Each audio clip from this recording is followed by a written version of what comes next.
Hello friends, Prince GS academy में आपका स्वागत है। जैसा कि मैंने आपसे वादा किया था कि हिस्ट्री के 1000 इंपॉर्टेंट प्रश्न कराने वाला हूं, उसी क्रम में ये 23वां वीडियो है। इसमें मुगल काल, जिसमें मुख्यतः बाबर, हुमायूं और शेर शाह सूरी से संबंधित 30 महत्वपूर्ण प्रश्न हैं जो किसी भी कॉम्पिटिटिव एग्जाम में बार बार पूछे जाते हैं। अगर वीडियो अच्छा लगे तो लाइक और शेयर करें, चैनल को सब्सक्राइब करें। चलिए वीडियो शुरू करते हैं। ये रहा पहला प्रश्न। मुगल वंश का संस्थापक कौन था? A Babur, B Akbar, C Humayun, D Sher Shah, D Shahjahan. इसका सही आंसर होगा option number A, Babur. Mughal वंश का संस्थापक बाबर था। देखते हैं दूसरा प्रश्न। मुगल वंश के संस्थापक बाबर का जन्म कब हुआ था? ए 1472, बी 1480, सी 1481, डी 1483। तो इसका सही आंसर होगा ऑप्शन नंबर डी, 1483 में बाबर का जन्म हुआ था। इसके पिता का नाम था उमर शेख मिर्ज़ा,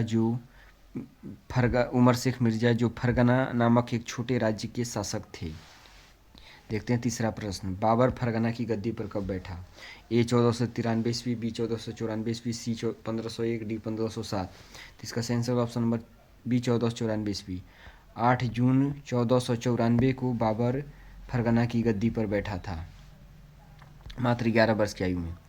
देखते हैं चौथा प्रश्न। बाबर अपने समय तक बादशाह की उपाधि धारण करने वाला एकमात्र शासक था। यह उपाधि बाबर ने कब धारण की थी? तो इस प्रश्न को ध्यान दीजिए कि बाबर अपने समय तक बादशाह की उपाधि धारण करने वाले, यानी अपने समय तक, यानी बाबर से पहले किसी ने भी बादशाह की उपाधि धारण नहीं की थी बाबर के समय तक। और बाबर ने यह उपाधि कब धारण की थी? ऑप्शन नंबर डी, 1507 में। देखते हैं छठा प्रश्न। बाबर ने भारत पर कुल कितने बार आक्रमण किया? तो इसका सही आंसर होगा ऑप्शन नंबर, इसका ऑप्शन देखते हैं, ए 3 बार, बी 4 बार, सी 5 बार, डी 6 बार। तो सही आंसर ऑप्शन नंबर सी, 5 बार।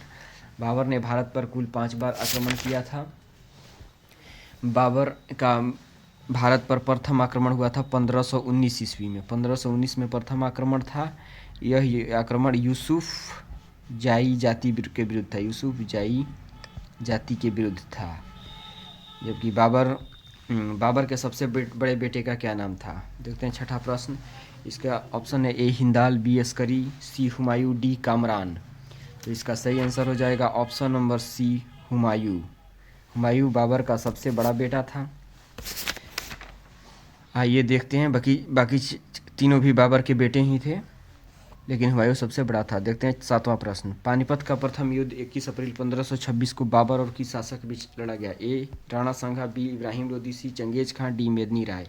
तो इस पर थोड़ा सा ध्यान दीजिएगा इस प्रश्न पर। इस प्रश्न में भी आपको एक प्रश्न मिल जाएगा कि पानीपत का प्रथम युद्ध 21 अप्रैल 1526 को बाबर और इब्राहिम लोदी के बीच लड़ा गया था। यानी ये भी पूछ सकता है कि पानीपत का प्रथम युद्ध कब लड़ा गया था? तो 21 अप्रैल 1526। हालांकि आजकल डेट भी बहुत महत्वपूर्ण है, तो डेट को भी आप लोग याद रखिएगा। आजकल जैसे 1526 तो सब लोगों को पता लग गया है, तो इसलिए डेट बहुत महत्वपूर्ण हो गया है, डेट भी अब पूछ रहा है। और ये युद्ध हुआ था पानीपत का प्रथम युद्ध 21 अप्रैल 1526 को बाबर और किस शासक के बीच, किसके बीच लड़ा गया था? तो ये होगा इब्राहिम लोदी। इस युद्ध में इब्राहिम लोदी की मृत्यु हुई थी और भारत में लोदी वंश की समाप्ति हुई थी, और भारत में मुगल वंश का प्रारंभ हुआ था 1526 से। देखते हैं आठवां प्रश्न। खानवा का युद्ध जो कि 17 मार्च 1527 को हुआ था, इस युद्ध में बाबर ने जिहाद का नारा दिया और इस युद्ध में विजय के बाद गाजी की उपाधि धारण की। यह युद्ध निम्नलिखित में से किस शासक के विरुद्ध लड़ा गया था? ए बहलोल लोदी, बी अफगानों के विरुद्ध, सी मराठों के विरुद्ध, डी राणा सांगा। आठवां का सही आंसर होगा option number A, option number D, Rana Sanga. जो खानवा का युद्ध 15 मार्च 1527 को बाबर और राणा सांगा के बीच हुआ था। बाबर ने कुल 4 युद्ध लड़े थे। इसके एक ट्रिक होता है, मैं उसको बता देता हूँ। ट्रिक कैसा लगे आपको बताइएगा ज़रूर इसको। पानी पिया, खाना खाया, घर गया, मर गया। तो पानी से हो जाएगा पानीपत का युद्ध, यही हुआ था 21 अप्रैल 1526 को। उसके बाद पिया का मतलब इसमें कुछ नहीं होता है। उसके बाद खाना से होगा खानवा का युद्ध, ये हुआ था 1527 को। जैसे मैं देख रहा हूँ कि 15 मार्च 1527 को, 17 मार्च 1527 को पानी पिया, खाना खाया, फिर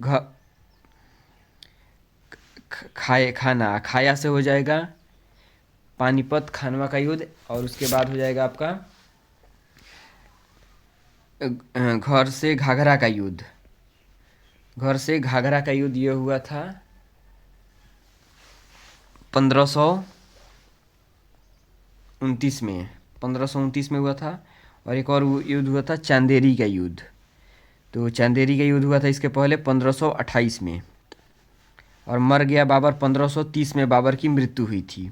बाबर की मृत्यु 1530 में हुई थी, 26 दिसंबर 1530 को। तो ये बाबर द्वारा लड़े गए 4 युद्ध थे। पानी से पानीपत का युद्ध, खाना से खानवा का युद्ध, घर से घाघरा का युद्ध, और उसके पहले एक युद्ध हुआ था, उसका नाम है चांदेरी का युद्ध, जो कि 29 जून 1528 को बाबर और मेदिनी राय के बीच लड़ा गया था। तो ये इस तरह से ये हो गया। इस प्रश्न को मैंने पूरी तरह से एक्सप्लेन कर दिया। देखते हैं 9वां प्रश्न। बाबर ने मुसलमानों को किस कर से मुक्त कर दिया? तो इसका ऑप्शन देखते हैं। ए तमगा, बी जकात, सी उस्र, डी उपयुक्त सभी। तो इसका सही आंसर ऑप्शन नंबर ए तमगा।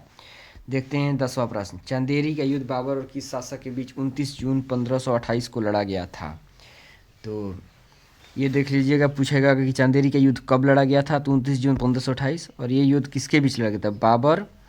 तो ऑप्शन देखते हैं। ए बाबर और राणा सांघा, बी बाबर और शेरशाह सूरी, सी बाबर मेदिनी राय, डी बाबर और हेमू। तो इसका सही आंसर होगा ऑप्शन नंबर सी, बाबर और मेदिनी राय के बीच। देखते हैं 11वां प्रश्न। बाबर का पुत्र हुमायूं गद्दी पर कब बैठा? ए 26 दिसंबर 1530, बी 25 दिसंबर 1531, सी 28 दिसंबर 1530, डी 29 दिसंबर 1530। तो इसका सही आंसर हो जाएगा बाबर का पुत्र हुमायूं 29 दिसंबर 1530 को गद्दी पर बैठा, जबकि 26 दिसंबर 1530 को बाबर की मृत्यु हुई थी। बाबर की मृत्यु हुई थी 26 दिसंबर उसके 1530 को। उसके 3 दिन बाद बाबर का सबसे बड़ा बेटा हुमायूं गद्दी पर बैठा। देखते हैं 12वां प्रश्न। हुमायूंनामा की रचना किसने की? ए गुलबदन बेगम, B Humayun, C Akbar, D Suleman Mirza.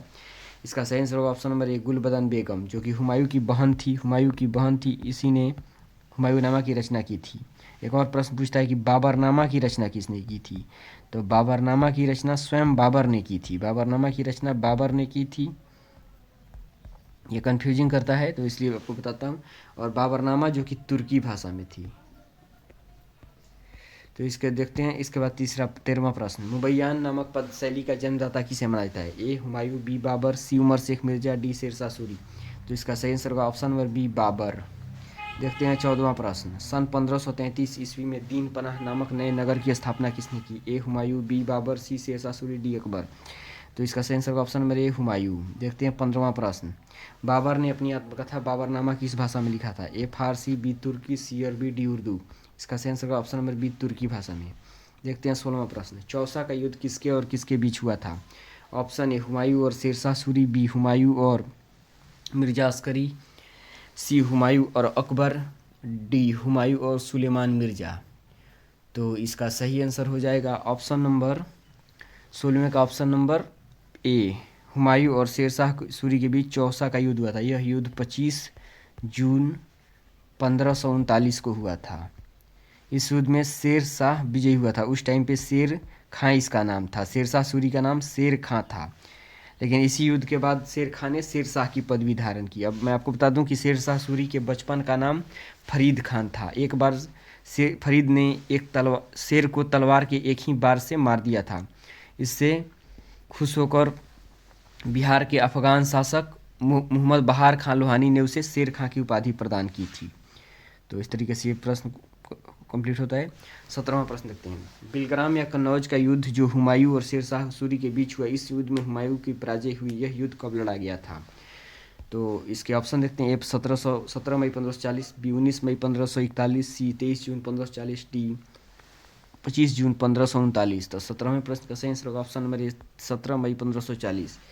तो बिलग्राम या कन्नौज का युद्ध जो कि हुमायूं और शेरशाह सूरी के बीच हुआ था, इससे एक फैक्ट ये आपको तैयार होता है। इस युद्ध में हुमायूं की पराजय हुई थी। तो ये भी पूछ सकता है कि बिलग्राम के युद्ध में किसकी पराजय हुई थी? तो हुमायूं की। और ये युद्ध 17 मई 1540 को लड़ा गया। देखते हैं 18वां प्रश्न। निम्नलिखित में कौन सा शासक था जो ज्योतिष में विश्वास करता था, इसलिए उसने अलग अलग दिनों पर अलग अलग प्रकार के कपड़े पहनने के नियम बनाया था? A Babur, B Humayun, C Akbar, D Jahangir. तो इसका सही answer option number B, Humayun, जो कि ज्योतिष में विश्वास करता था। देखते हैं 19वां प्रश्न। किस मुगल शासक को उसकी उदारता के कारण कलंदर की उपाधि दी गई है? ए बाबर, बी शाहजहां, सी औरंगजेब, डी बहादुर शाह जफर। इसका सही आंसर होगा 19वें का ऑप्शन नंबर ए, बाबर। देखते हैं 20वां प्रश्न। काबिलियत और पट्टा प्रथा की शुरुआत किसने की थी? तो काबिलियत और पट्टा प्रथा की शुरुआत काबुलियत इसको बोलते हैं। काबुलियत और पट्टा प्रथा की शुरुआत किसने की थी? काबुलियत और पट्टा प्रथा की शुरुआत की थी शेर शाह सूरी ने। देखते हैं 21वां प्रश्न, हुमायूं की मृत्यु कब हुई थी? ए 1 जनवरी 1555, बी 1 जनवरी 1556, सी 1 जनवरी 1545, डी 3 जनवरी 1555। तो आज भी 1 जनवरी ही है, जो इसका सही आंसर होगा 1 जनवरी 1556। देखते हैं 22वां प्रश्न, शेर शाह सूरी दिल्ली की गद्दी पर कब बैठा? ए 1540, बी 1539, सी 1541, डी 1545।